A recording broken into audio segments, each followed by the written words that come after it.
Now I'm just going to quickly walk you through what you would need to have a goldfish aquarium. So the first thing is an aquarium, making sure it's big enough that they can swim around. You also want to make sure that you put some polystyrofoam or some sort of matting underneath the aquarium to take up any irregularities in your bench, and make sure that you level your aquarium. The way you level it is put 1 centimeter of water in the aquarium and measure front, back, left and right. Therefore, if you do need to level it, then you can, because the aquarium must be on a flat level surface, otherwise it may crack. Now the first thing that you would want to have is an aquarium. Then we are going to need some water ager. The water ager will take the chlorine, chloromones and other stuff like that out of the water. Another thing that we do suggest, particularly if you live in Sydney, is that you put some KH powder in the water. Sydney tap water has basically no carbonate in the water. It is one of the biggest killers of fish, because as the carbonate level falls to 0, the fish can actually die, just like you can have trouble if you have no calcium in your diet. I also recommend a little bit of goldfish salt. That's got salt and other trace elements that are going to increase the immune system of the fish, promote body slime and so forth. So with those things in the water, you could easily keep a couple of fish in this aquarium.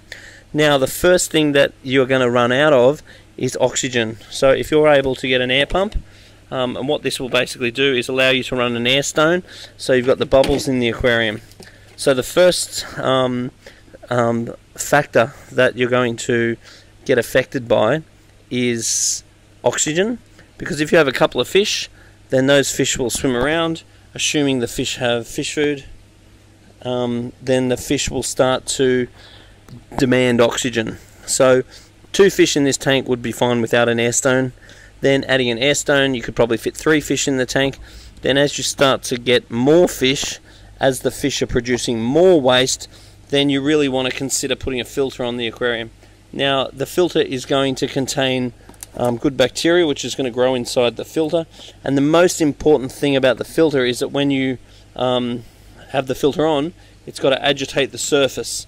So the top of the surface has to be well broken, and that's going to allow re-oxygen, because the filter is actually going to grow heaps of bacteria in it. The bacteria is going to take all the oxygen out of the water, so we want to be able to replace the oxygen, and we want to make sure that when you clean the filter, you only ever clean it in water you remove from the fish tank, never water you remove from the tap. Now on a decorative front, some gravel. I don't like the gravel too coarse, otherwise the crap lands under it instead of on it, so give the gravel a wash, put some gravel on the bottom. The fish obviously love something to swim around, so somewhere that they can hide, and something for you to dress it up to make it look quite nice. The next thing that you really want to consider is getting an education.